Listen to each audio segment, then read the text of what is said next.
Martin from Secrets, the channel for learning about trading and investing. Welcome to Quick Market Wrap Up. Tomorrow, Friday, November 3rd, 2023.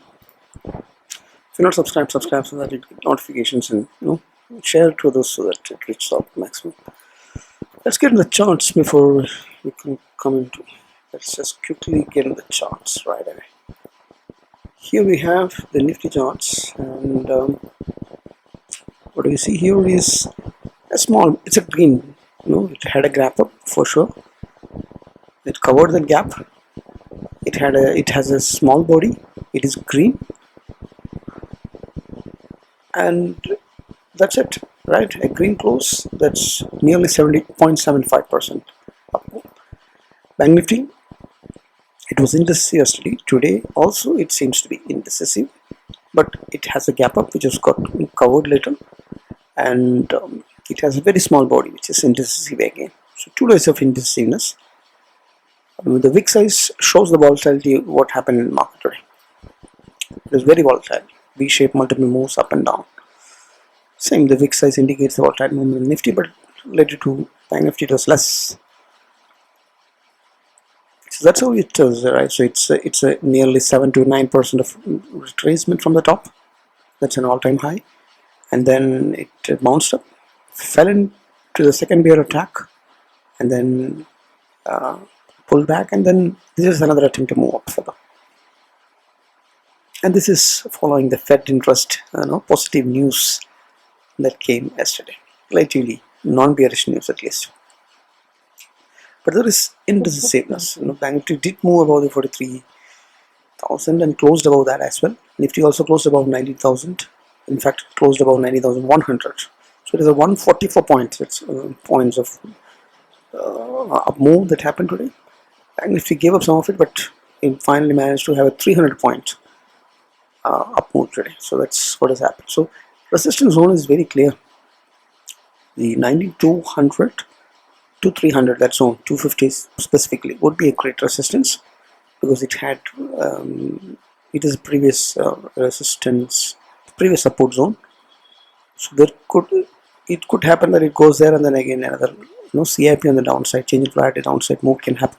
So that resistance has to be taken out. After that, you have the exponential moving average of 20, 100 and 50s here until 19,500. So 19,200, 300, 500 is what resistances are primarily.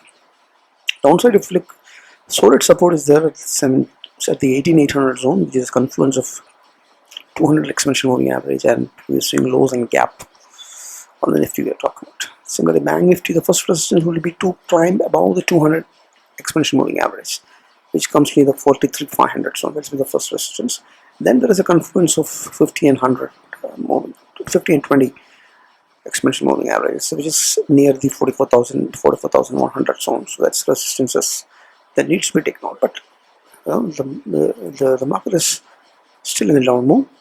But the thing is, what has happened, the momentum has climbed back into the bullish zones of about 40 RSI. Bank Nifty as well as in Nifty.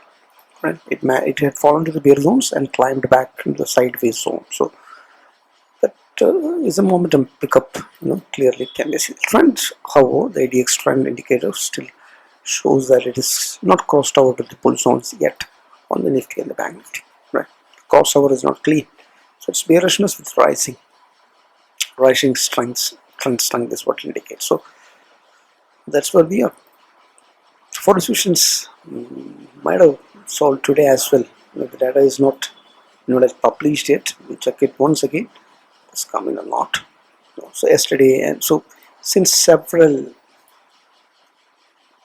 possibly because the data is not out yet. So for the last 15 weeks or something, continuously Fyers has been selling 50,000 crores, 1 lakh crores. That's kind of selling that's happening.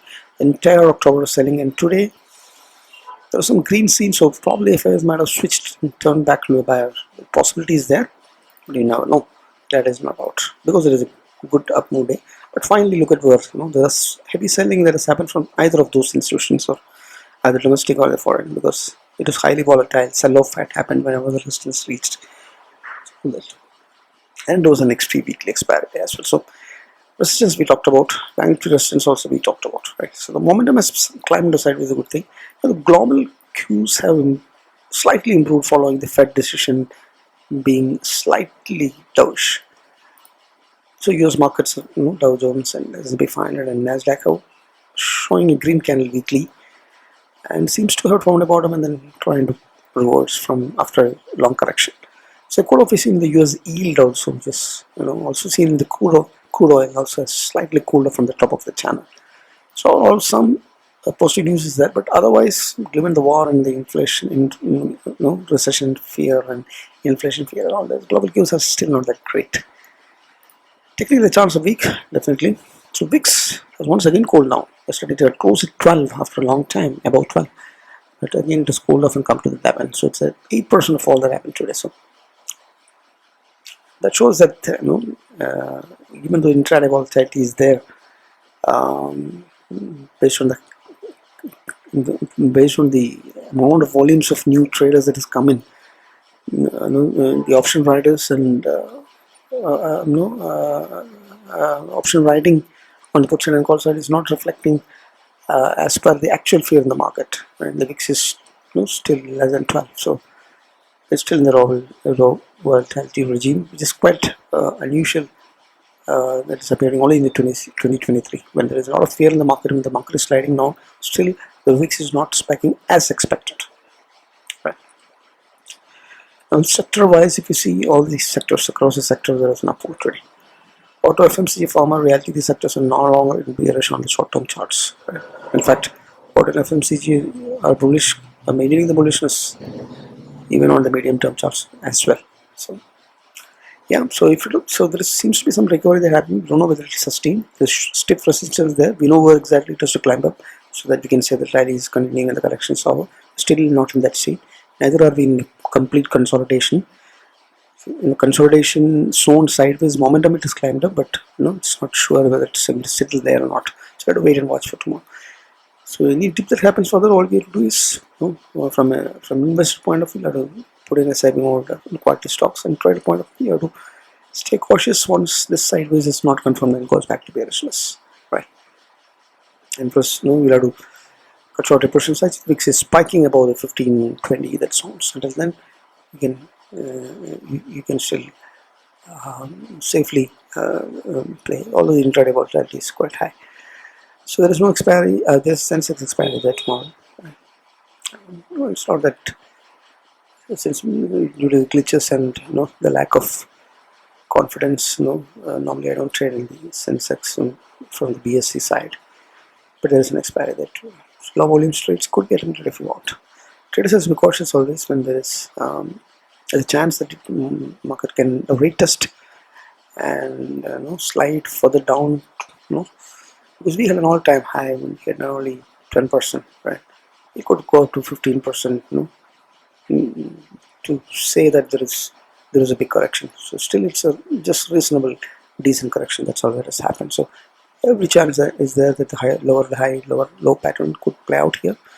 So until that lower high, lower low patterns are taken out, until the moving averages are taken out and price moves towards the 9800 level, still then you're not sure what anything would happen. Right? If you draw a trend line here, you can clearly see that it's still not breach the lower high, lower low pattern.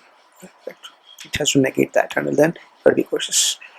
So hope it helps you to give some clarity on planning a trade. So tomorrow is beginning of a week, a new series weekly. So probably positional Nifty and Bank to options with a movement that can be expected as per the VIX. 1,000 points, 1,500 points, the Bank Nifty, and 600, 700 points in Nifty. So we can have for OTM iron condors or iron flies that can be taken on Fridays, because premiums will be good. When it goes to Monday, you don't have it. We're talking about weekly options, so that's opportunity that's there for Friday. Yep. So that's it I have. So if you're not subscribed, subscribe, share, friends and colleagues. Thanks for watching. Happy trading, happy learning, happy investing. Bye-bye.